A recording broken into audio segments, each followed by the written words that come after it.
WFYI podcast brought to you by Bloomington, Indiana, an American college town offering food and drink, college sports, outdoor activities, live music, cool art, and good times daily. Everyone is welcome in Bloomington. More information at visitbloomington.com.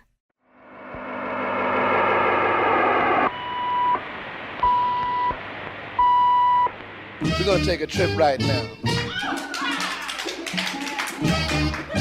Like we always do about this time. This is a journey into sound. Break it down. I'm Kyle Long, and you're listening to Cultural Manifesto. On this week's show, I'll be joined by the pianist, composer, arranger, and bandleader, Steve Allee. We'll discuss his new album with the Steve Allee Big Band, titled Naptown Sound.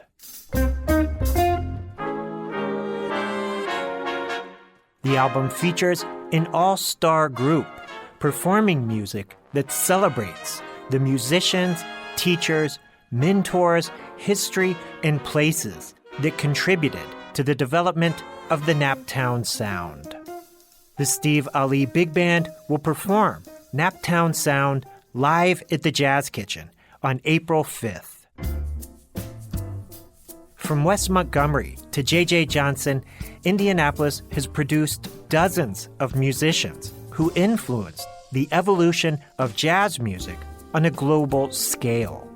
And there are even more musicians who stayed here in the city and contributed their own ideas and style to the Indianapolis jazz scene.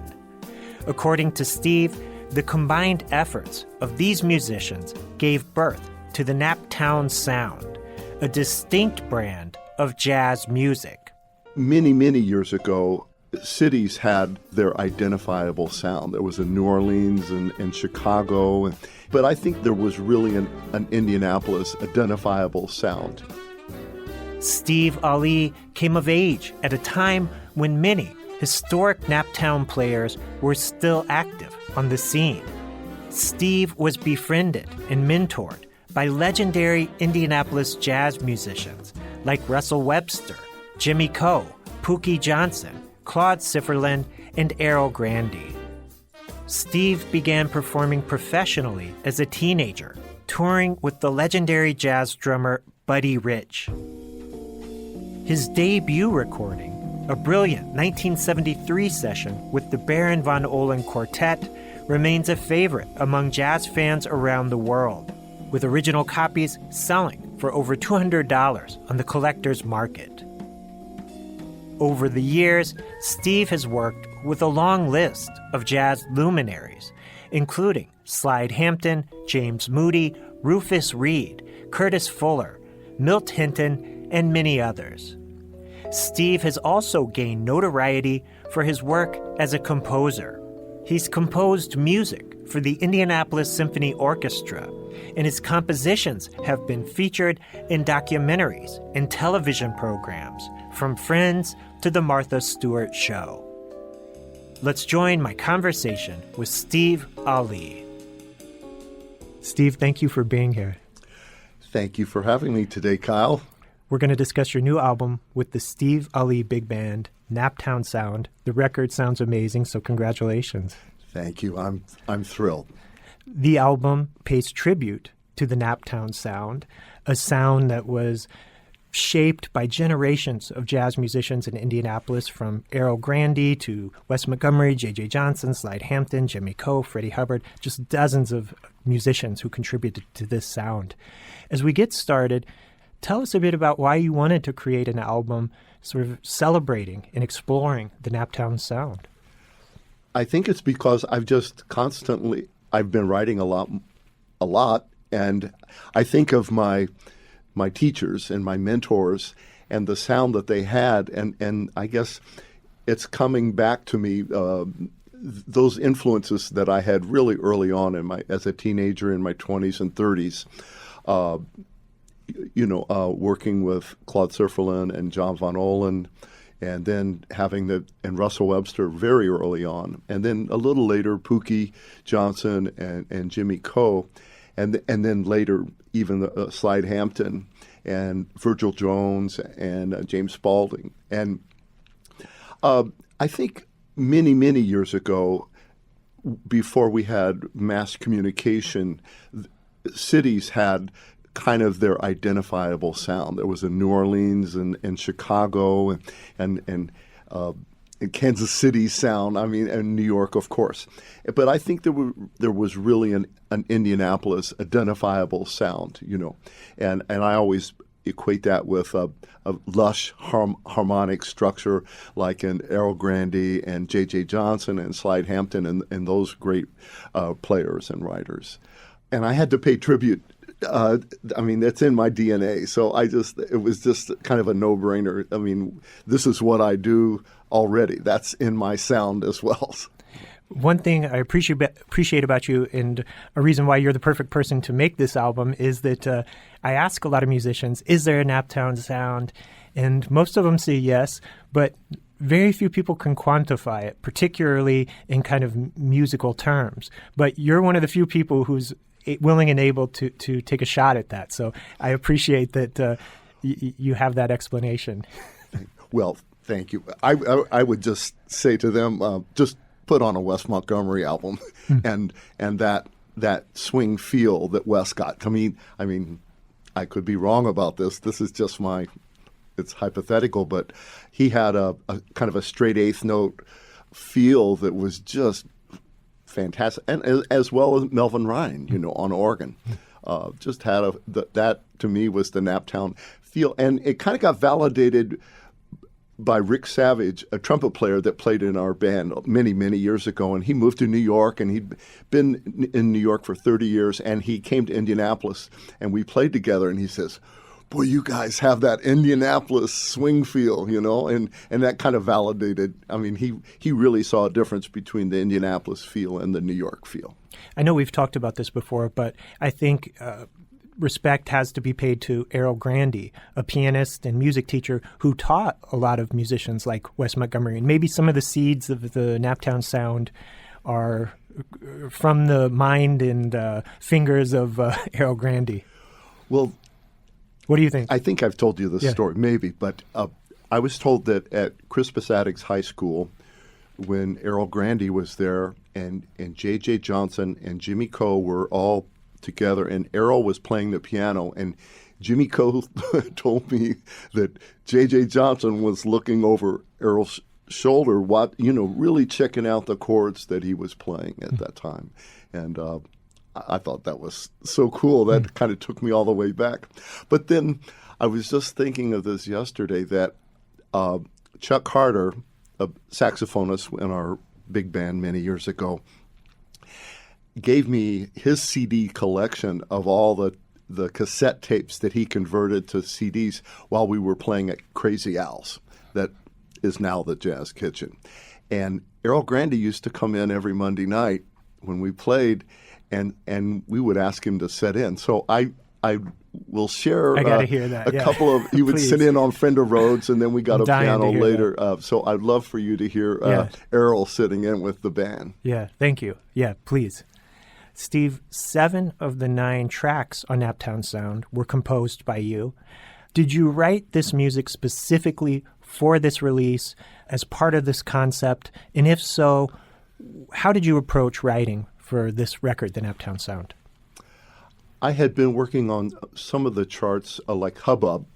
I had already written that song and entitled, and that was named for that great club where I never was able to go to because I was too young, but where Wes Montgomery played. John Von Ohlen said that his dad took him there in high school to sit in with Wes Montgomery.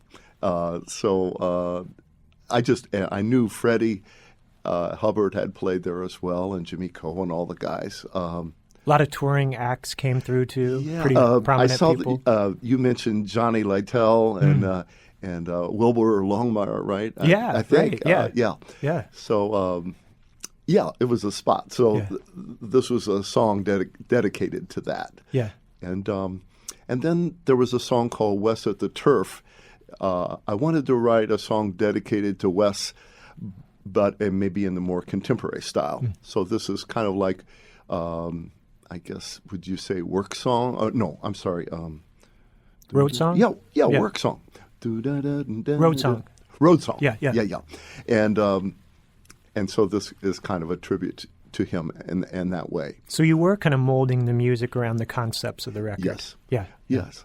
And I did want to include one of the compositions of Claude Sifferlen, and I scored that out. I just made it a shorter version, but it's a kind of a statement of a song that he wrote called Zebra 2. Oh, yeah. I'm going to ask you about Claude later. Yeah. Okay. I want to share as much music as we can squeeze in today, which is going to be tough because these compositions run up to 9 and 10 minutes. The first track I want to play is Friends, which is a really unique piece. It kind of shifts into different sounds and rhythms throughout the course of the track. There's some really complex writing on this record. Tell us about this track, Friends, and just kind of the tone of your writing on this record, which is full of like kind of different nuances and changing textures and rhythms.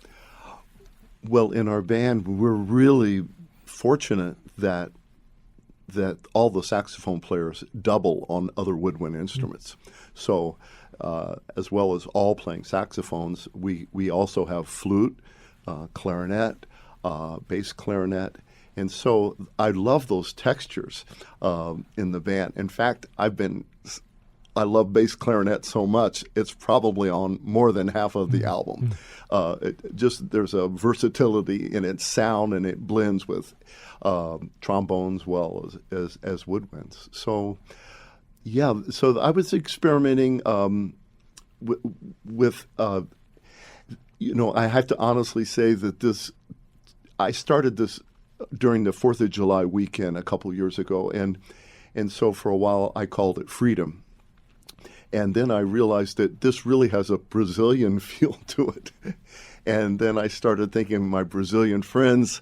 I was fortunate to have made a couple trips to Brazil, and especially Brasilia, where a couple of the guys were living, and we jammed down there together and everything. So I did have to acknowledge that. And then that reminded me that when I was in high school, I landed on this record by Astrid Gilberto called, I think, Look to the Rainbow, maybe. That was arranged by Gil Evans. And there was something mysterious about that sound. So I know it doesn't have a direct correlation to Naptown, and this is probably the only track that kind of steers a little bit off course, but I really like the song, so I wanted to include it. I don't think it's off course. I mean, I think I've mentioned this to you before. Wes incorporated a lot of Latin rhythms into his music, both Latin jazz and bossa nova. Worked with a lot of great Latin percussionists. So, yeah, I think it's right on point. I feel better now.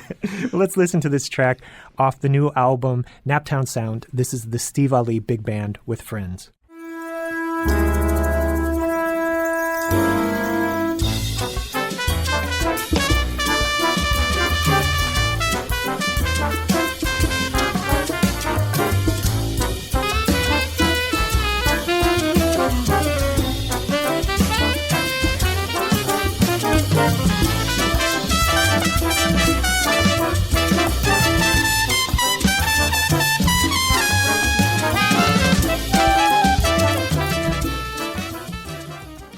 I'm Kyle Long, and you're listening to Cultural Manifesto. We just heard the Steve Allee Big Band with Friends off their new album, Naptown Sound, and Steve Allee is my guest this week. Steve, you have an impressive group of musicians contributing to this project. Some local folks, some folks you flew in to participate in the sessions.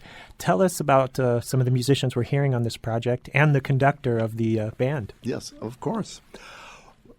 Well, the band has been together many years, and of course, some people move away, but we've had the same group of guys and gals for quite a while now, and now when I write for them, I don't necessarily think third trumpet.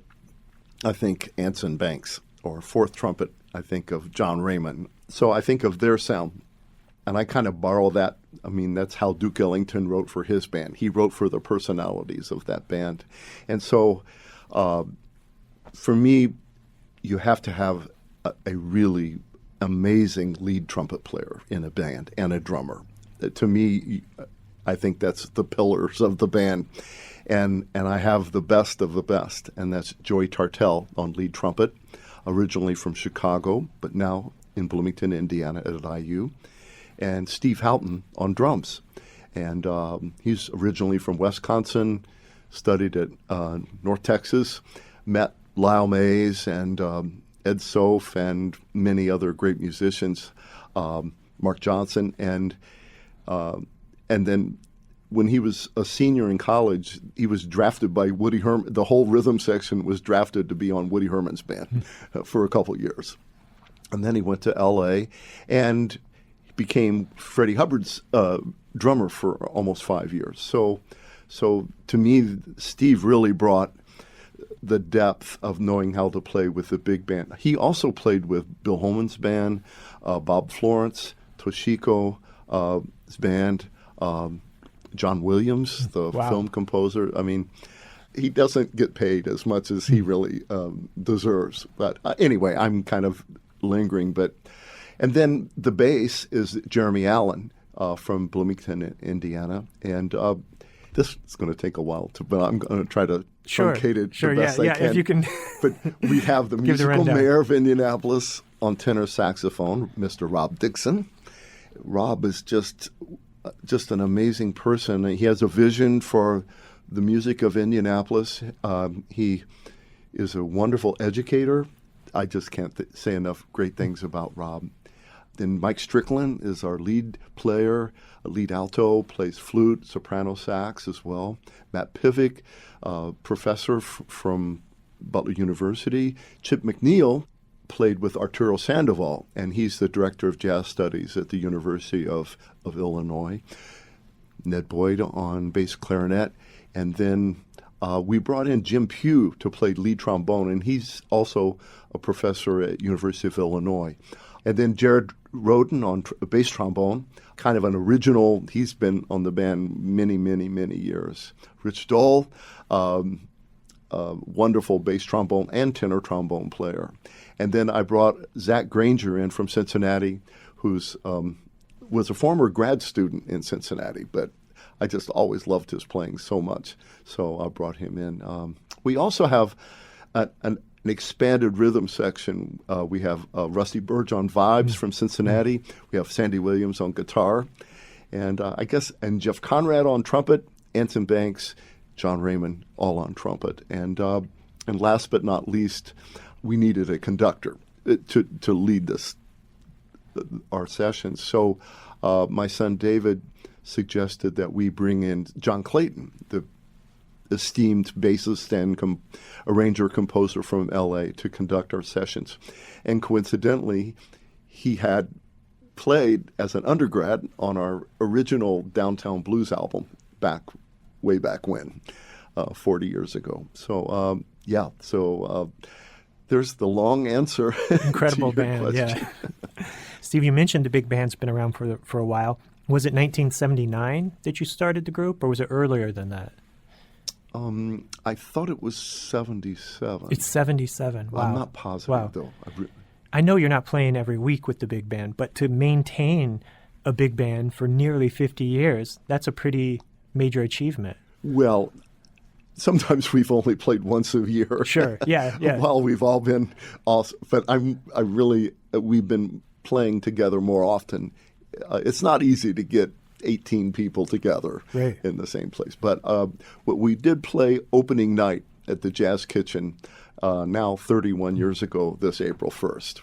And we've played every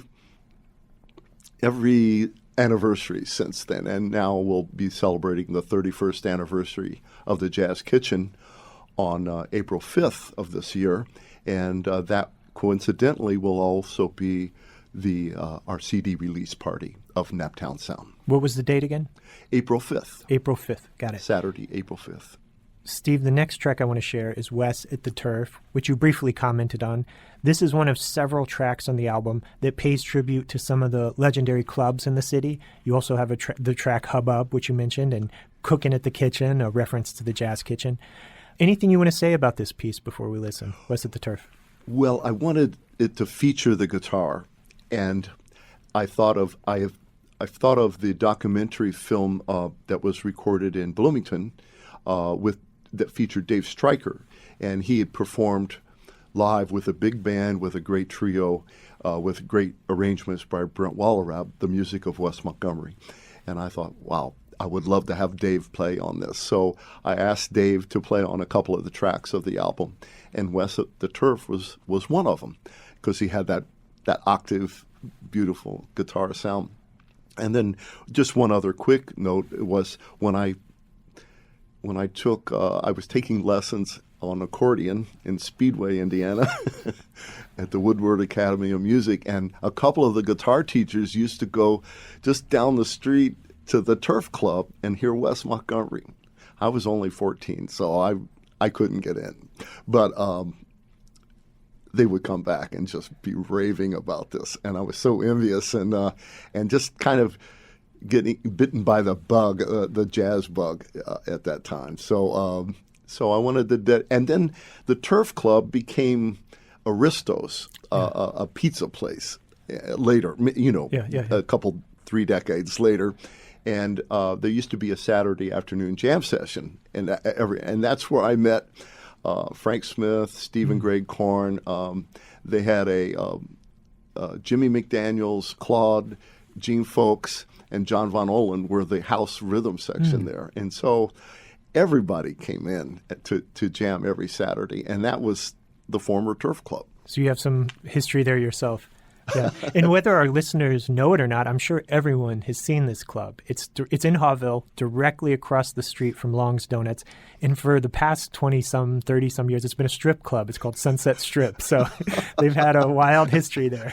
I haven't been there, but I have fond memories of the Aristos. Okay. Well, let's listen to that track now. This is the Steve Allee Big Band with Wes at the Turf.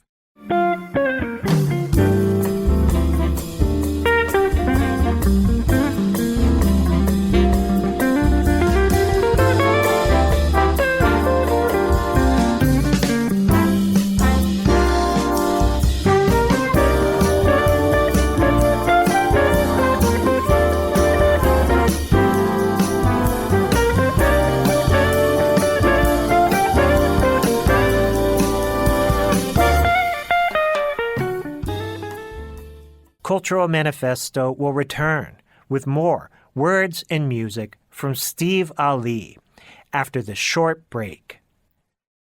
WFYI podcasts are brought to you by Indy Softwater, performing service and repairs on over 30 brands of water systems, plus iron and well filtration systems for residential and commercial properties. Includes water tests conducted on site, providing real-time information about the water quality. The softest, cleanest water begins with Indy Softwater. More at indysoftwater.com. I'm Kyle Long, and you're listening to Cultural Manifesto. We just heard the Steve Allee Big Band with Wes at the Turf off their new album, Naptown Sound.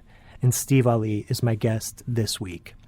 Steve, I mentioned earlier that there are some complex and beautiful arrangements and writing on this record, and you can really hear that in the next track I want to share, Naptown Nights, which you mentioned that some of the band members double on instruments, and it gives the band a really rich sound. This track is very symphonic. It sounds like it should be in a movie score, or it's like a tone poem in a way. Oh, Tell us about this piece, Naptown Nights.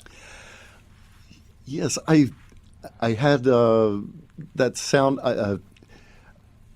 There was a little bit of I would say a Charles Ives, Duke Ellington influence for me at the beginning, and I on purpose did a real simple melody, starting just with 3 instruments, and that kind of almost reflected like the 3 horns in Mood Indigo when Duke Ellington used trumpet, trombone, and clarinet, and those are the 3 instruments, and using a harmonic thing that I learned from Claude, Sifferlen, and John Von Ohlen, and we had certain names for the certain voicing, 2-2-4 and Siam voicing, and this, and that's what all of those chords are, and so that had a connection to Indianapolis in that way, And then as it moved forward, I do have to say that I was really influenced by John Coltrane.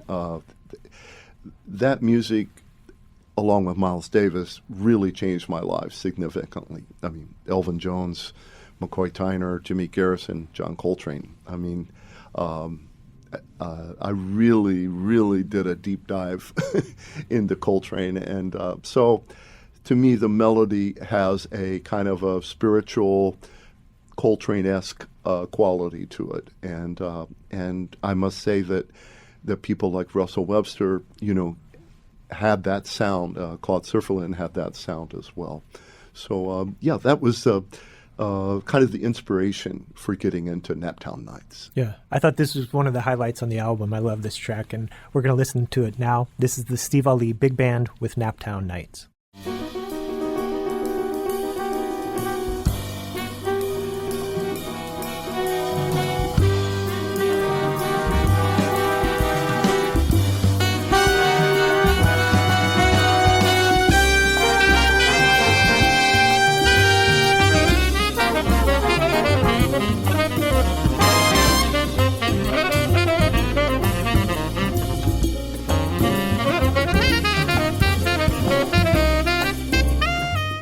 I'm Kyle Long, and you're listening to Cultural Manifesto. We just heard the Steve Allee Big Band with Naptown Nights off their new album, Naptown Sound. And Steve Allee is my guest this week.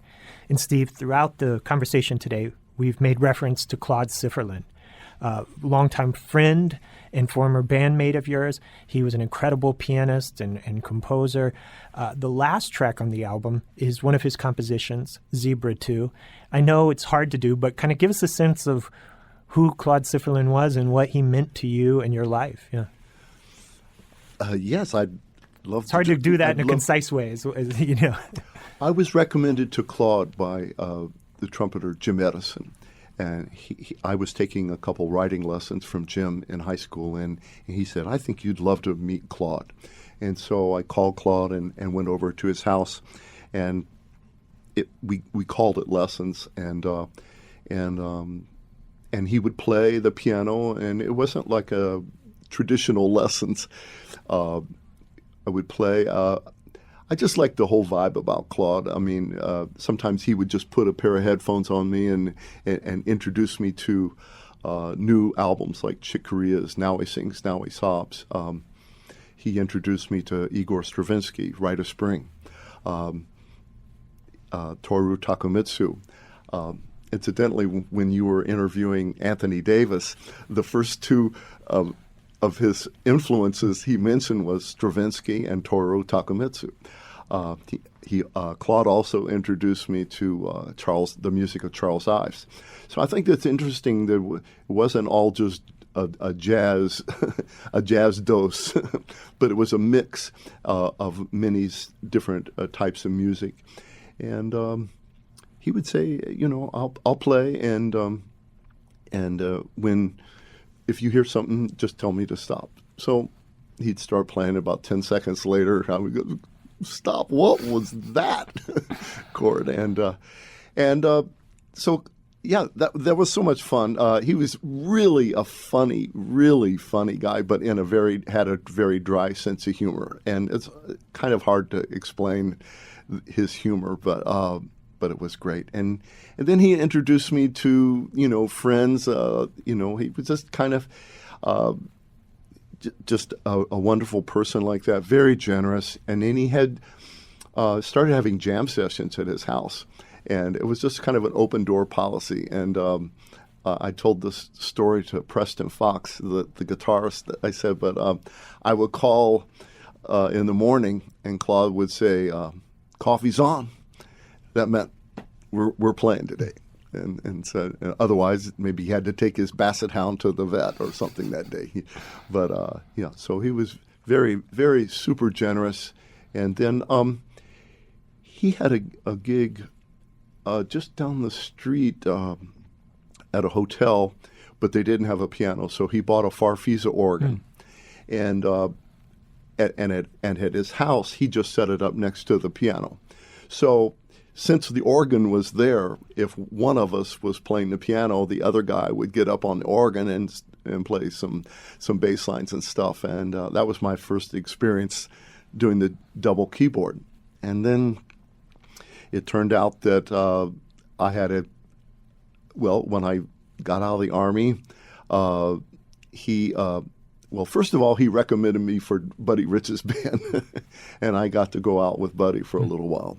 And when I got out of the Army, he actually drove me over to the Lamplighter, introduced me to the club owner, and gave me a 5-night-a-week gig, that he could have taken, actually.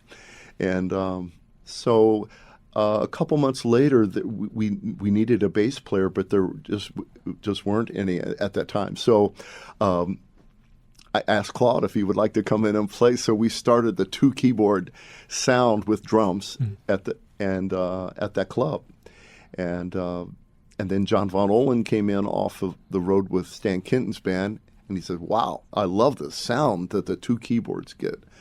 And he said, "I'd like to form a group around this sound." And so that fall we started the Baron Von Ohlen Quartet, and I just love Claude dearly. And he's influenced so many musicians. Of course, Frank Glover is just a star in his own right. But many players, and we just miss him dearly. Yes, there's a lot of symbolic meaning for you to end this album with that composition. Then Zebra 2. Absolutely, Yeah. He had it. I had to include that, and actually, that particular arrangement has a whole nother solo section, and I kind of wish I had included the whole thing on the album, but I had a time limitation. But I did also, I've arranged Zebra 3, and I may end up just doing the whole 6, the series of 1 through 6. Yeah. We're going to end with that track, but before we go, any final thoughts you want to share about the Naptown Sound? Any projects you have coming up that you want to let people know about? Well, this April 5th, the band will be playing, and I guess I can let the cat out of the bag a little bit.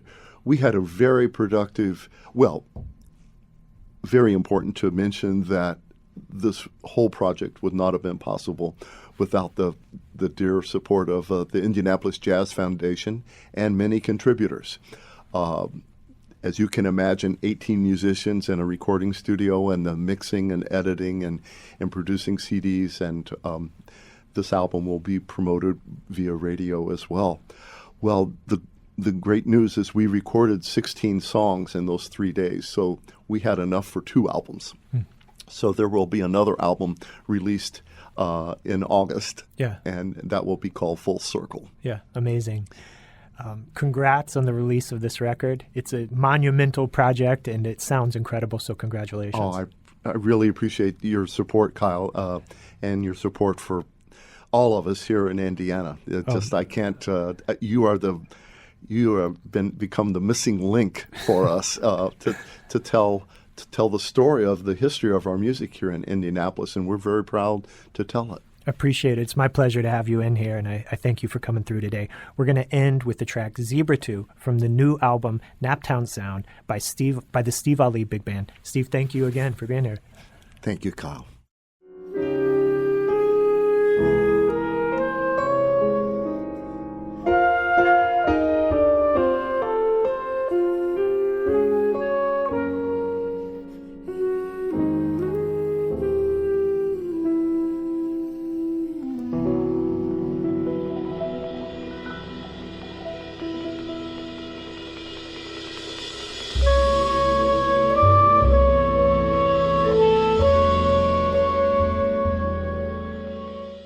That's all the time we have for this week. Thank you to my guest, Steve Allee. You can catch the Steve Allee Big Band performing Naptown Sound live at the Jazz Kitchen on April 5th. Check out the Cultural Manifesto podcast at WFYI.org or wherever you listen to podcasts. Cultural Manifesto is hosted and produced by me, Kyle Long. Thank you for listening.